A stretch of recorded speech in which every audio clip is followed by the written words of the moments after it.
সুপ্রিয় দর্শক শ্রোতা, আমি এখন মানিকগঞ্জের দৌলতপুরের চরকাটারি চরে ঘোড়ার গাড়িতে বসে আছি।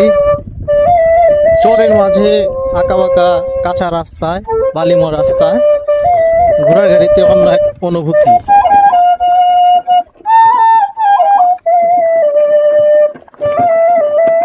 চর অঞ্চলে ঘোড়ার গাড়ি হচ্ছে প্রধান বাহন।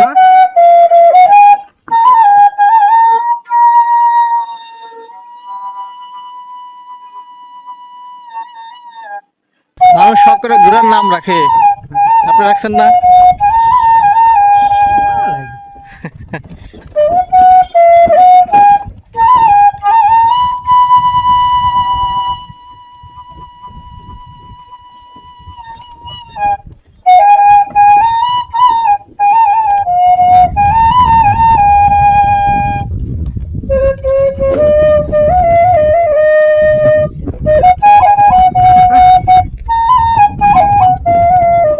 চর অঞ্চলে ভারী মালামাল এবং মানুষজন যাওয়া আসা করার জন্য ঘোড়ার গাড়ি ব্যবহার করে।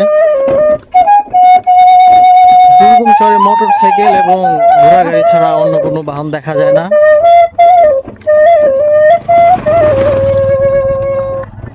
রাস্তা খারাপ হয়, বালিময় রাস্তা হয়, প্রচুর গরম।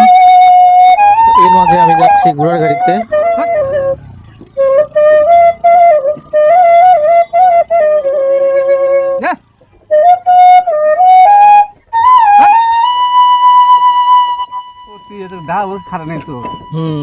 আগে মানুষজন ছিল গ্রামে, গ্রামে খেতে খেত খোলা এগুলো চাষবাস করে খাইতো।